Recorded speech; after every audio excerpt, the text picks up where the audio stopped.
High guys Sakib भाई welcome to my channel guys आजकेर भिडियोते आरो एक नतून प्रो फटो एडिटिंग टिউটোরিয়াল নিয়ে চলে এলাম गाइस কিছুদিন আগে চ্যানেলে একটা ভিডিও আপলোড করেছিলাম ওই ভিডিওটাতে আমি দেখিয়েছিলাম একটা লো কোয়ালিটি ফটোকে আপনারা 16x পর্যন্ত এনহ্যান্স করে এডিটিং করতে পারবেন। তো ওই ভিডিওটা দেখার পর থেকে আপনাদের অনেকেরই অনেক রকম প্রবলেম হচ্ছে।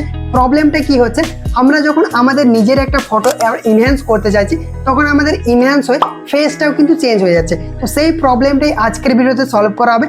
পুরো ডিটেলস আমি দেখিয়ে দেবো কিভাবে আপনি ওয়ান ক্লিকে এরকম ভাবে প্রফেশনাল ভাবে আপনার ফটোটাকে এনহ্যান্স করে এডিটিং করতে পারবেন। তো ভিডিওটা খুব ইন্টারেস্টিং হতে চলেছে, ভিডিওটা অবশ্যই কন্টিনিউ লাস্ট পর্যন্ত দেখবেন। ভিডিওটা শুরু করার আগে একটাই রিকোয়েস্ট, ভিডিওটা যদি ভালো লেগে থাকে ভিডিওতে একটা লাইক করে দেবেন। চ্যানেল যদি আপনি নতুন দর্শক হয়ে থাকেন সাবস্ক্রাইব করে পাশে থাকা নোটিফিকেশন বেল আইকনটা অন করে রাখবেন, কারণ এই চ্যানেলে প্রতিদিন নতুন নতুন ভিডিও আপলোড করা হয়ে থাকে। তো গাইস আপনাদের সাথে আছে আমি সাকিব, চলুন ভিডিওটা শুরু করি। Welcome back guys. প্রথমে আপনাদেরকে যে কোনো একটা ব্রাউজার ওপেন করতে হবে। আমি এখানে ক্রোম ব্রাউজার ওপেন করছি। ব্রাউজার ওপেন করার পর আপনাদেরকে সার্চ বারে লিখতে হবে ক্রেয়া এআই। এটা লিখে যখনই আপনি সার্চ করবেন, সার্চ করার সঙ্গে সঙ্গে দেখবেন ক্রেয়ার এই ওয়েবসাইটে চলে আসবে। এই ওয়েবসাইটের উপরে ক্লিক করবেন। ক্লিক করার পর দেখবেন আপনার সামনে এই ওয়েবসাইটটা ওপেন হয়ে যাবে। দেন আপনি প্রথমবার যদি এই ওয়েবসাইটটা ওপেন করেন তাহলে আপনাকে যে কোনো একটা জিমেল অ্যাকাউন্ট দিয়ে সাইন ইন করতে হবে। আমি আগের থেকেই সাইন ইন করে রেখেছি, আপনারাও সাইন ইন করে নেবেন। দেন আপনারা দ্বিতীয় নাম্বার অপশানটা পেয়ে যাবেন ইনহ্যান্স, এই অ্যারোতে ক্লিক করবেন। অ্যারোতে ক্লিক করার সঙ্গে সঙ্গে দেবেন এরকমভাবে ওপেন হয়ে যাবে।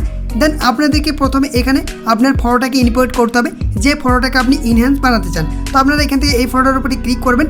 ক্লিক করার পর দেখবেন আপনার গ্যালারি ওপেন হয়ে যাবে।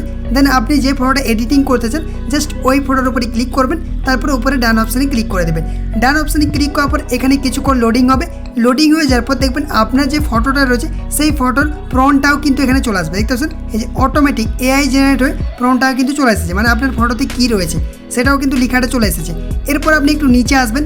নিচে আসার পর দেখতে পাচ্ছেন এখানে অনেকগুলো অপশান রয়েছে। আপনি কতটা কোয়ালিটি বাড়াতে চান সেটাকে আপনাকে দেখে নিতে হবে। আমি এখান থেকে 16x করে নিচ্ছি। 16x করার পর নিচে আসবেন।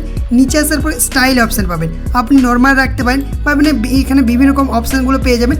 ডিজিটাল আর্ট এটার উপরে ক্লিক করছি, এটা আমি সিলেক্ট করে দিলাম। তারপর আপনি আরও নিচে আসবেন। এগুলো অপশানগুলো আর কিছু করার দরকার নেই। এরপর আপনাদেরকে ইনহ্যান্স অপশানে ক্লিক করতে হবে। ইনহ্যান্স অপশানে ক্লিক করার পর এখানে কিছুক্ষণ লোডিং হবে। দেন আপনার ফটোটা কিন্তু ইনহ্যান্স হয়ে যাবে। তো আমরা কিছুক্ষণ অপেক্ষা করে নিচ্ছি। গাইস দেখতে পাচ্ছেন এখানে কিন্তু লোডিং হয়ে গেছে, ইনহ্যান্স হয়ে গেছে। এটার উপরে ক্লিক করবেন। ক্লিক করার সঙ্গে সঙ্গে দেখবেন আপনার এখানে ফটোটা চলে আসবে, এরকমভাবে ওপেন হতে শুরু হবে। দেখতে পাচ্ছেন আমরা এখান থেকে আরও কিছুক্ষণ অপেক্ষা করে নিচ্ছি। গাইস দেখতে পাচ্ছেন খুব সুন্দরভাবে ফটোটা ইনহ্যান্স হয়ে গেছে। দেখতে পাচ্ছেন কতটা চমৎকারভাবে, কতটা কোয়ালিটিফুলভাবে ফটোটা কিন্তু এডিটিং হয়ে গেছে। আপনারা জুম করে দেখে নিতে পারেন। দেখতে পাচ্ছেন এই যে এরকম কোয়ালিটিফুলভাবে আপনার ফটোটা কিন্তু এডিটিং হয়ে যাবে। বাট এখানে একটা প্রবলেম রয়েছে, এখানে আমাদের ফেসটা চেঞ্জ হয়ে গেছে। তো এই প্রবলেমটাও আপনি সলভ করে দেবো। তো আপনাদেরকে এই ফটোটা যা সেভ করতে হবে, উপরে এখানে ডাউনলোড আইকনে ক্লিক করবেন। ডাউনলোড আইকনে ক্লিক করার সঙ্গে সঙ্গে এই ফটোটা আপনার গ্যালারিতে সেভ হয়ে যাবে। এরপর আপনাদেরকে পিক্সআর্ট অ্যাপ্লিকেশনটা ওপেন করতে হবে। পিক্সআর্ট অ্যাপ্লিকেশনটা আমার টেলিগ্রাম চ্যানেল থেকে আপনারা ডাউনলোড করতে পারবেন। টেলিগ্রাম চ্যানেলের লিঙ্ক আপনারা কমেন্ট বক্সে পিন করা পেয়ে যাবেন। তো আপনাদেরকে এখান থেকে পিক্সআর্ট অ্যাপ্লিকেশনটা ওপেন করতে হবে। ওপেন করলে দেখবেন এইরকমই ইন্টারফেস শো করবে। এরপর আপনাদেরকে নিচে প্লাস আইকনে ক্লিক করতে হবে। তারপর এডিট এ ফটো এটার উপরে ক্লিক করবেন। ক্লিক করার পর দেখবেন আপনার গ্যালারি ওপেন হয়ে যাবে। দেন আপনি এইমাত্র যে ফটোটাকে ইনহ্যান্স করলেন ওই ফটোটাকে সিলেক্ট করবেন। সিলেক্ট করার পর দেখবেন ফটোটা ইনপুট হয়ে যাবে। এরপর আপনাদেরকে নিচে টুলসগুলো একটু সরিয়ে নিয়ে আসতে হবে। তারপর অ্যাড ফটো প্লাস আইকনে ক্লিক করতে হবে। প্লাস আইকনে ক্লিক করলে আরও গ্যালারি ওপেন হয়ে যাবে। দেন এরপর আপনাদেরকে অরিজিনাল ফটোটাকে সিলেক্ট করতে হবে। তো আমরা এখান থেকে যে অরিজিনাল ফটোটাকে সিলেক্ট করছি, তারপরে উপরে অ্যাড অপশানে ক্লিক করবেন। অ্যাড অপশানে ক্লিক করার পর দেখবেন এরকমভাবে চলে আসবে। আর আপনি ইনহ্যান্সও করে নিতে পারেন। বিভিন্ন রকম অ্যাপ্লিকেশান রয়েছে, যেমন রেমিনি অ্যাপ্লিকেশান দিয়ে আপনার অরিজিনাল ফটোটাকে ইনহ্যান্স করে নিতে পারেন, তাহলে আপনার ফেসের কোয়ালিটিটা বেড়ে যাবে। এরপর কি করবেন, আপনার যে ব্যাকগ্রাউন্ডে ফটোটা অ্যাড করেছেন সেটাতে সেম করে দিতে হবে। এরকমভাবে জুম করে আপনি এরকমভাবে সেম করে দেবেন। দেখতে পাচ্ছেন আমি এখান থেকে সেম করে দিলাম।